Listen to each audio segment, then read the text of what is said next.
ಬಡದು ರೊಟ್ಟಿ ಮಾಡೋದು ಬ್ಯಾಸರ ಅಥವಾ ಬರಂಗಿಲ್ಲ ಅಂತ ಅನ್ನೋರು ಈ ರೀತಿ ಲಟ್ಟಿಸಿ ರೊಟ್ಟಿ ಮಾಡೋದು ಕಲಿತ್ರ ಅಗದಿ ಈಸಿಯಾಗಿ ತೆಳ್ಳಗ ರೊಟ್ಟಿ ಮಾಡ್ಬೋದು ನೋಡ್ರಿ. ಮತ್ತು 2 ಹಂಚಿಟ್ಟು ಬೇಸುವಷ್ಟು ಫಾಸ್ಟ್ ಆಗಿನೂ ಮಾಡ್ಬೋದು ನೋಡ್ರಿ. ಇದನ್ನ ಹೆಂಗ್ ಮಾಡ್ಬೇಕು, ಏನೇನು ಟ್ರಿಕ್ಸ್ ಫಾಲೋ ಮಾಡ್ಬೇಕು ಅನ್ನೋ ಪೂರ್ತಿ ಇನ್ ಡೀಟೇಲ್ ವಿಡಿಯೋ ನನ್ನ ಯೂಟ್ಯೂಬ್ ಚಾನಲ್ ಸೌಮ್ಯ ಬಿ ಪಾಟೀಲ್ ಒಳಗೆ ಹಾಕಿನಿ ನೋಡ್ರಿ. ಹೋಗಿ ಒಂದ್ಸಲ ಚೆಕ್ ಮಾಡ್ರಿ. ನೀವು ಕೂಡ ಈ ರೀತಿ ಈಸಿಯಾಗಿ ಲಟ್ಸಿದ ರೊಟ್ಟಿ ಹೆಂಗ್ ಮಾಡ್ಬೋದು ಅಂತ ಹೇಳಿ ಕಲಿಬಹುದು ನೋಡ್ರಿ.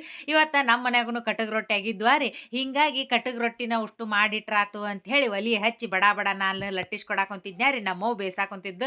ನನ್ನ ಮಕ್ಕಳಿಗೆ ಈ ರೀತಿ ಒಲಿ ಹಚ್ಚಿದ್ರೆ ಸಾಕ್ರಿ, ಇದ್ ಬಿದ್ದಿದ್ದು ಹುಂಚಿ ಕಪ್ಪ ಕೂಡಿಸಿಟ್ಟಿರ್ತಾರೆ. ಹುಂಚಿ ಕಪ್ಪ, ಸೂರ್ಪಾನ ಮತ್ತು ಗೊಂಜಾಳನು ಆಗಿದ್ವಾರ ನಮ್ಮ ಹೊಲ್ದಾಗ. ಅವ್ನು ಗೊಂಜಾಳ ಹರ್ಕೊಂಬಂದಿದ್ರು, ಅವ್ನ ಇಲ್ಲಿ ಇಟ್ಕೊಂಡು ಕುಂತಾರ ನೋಡ್ರಿ.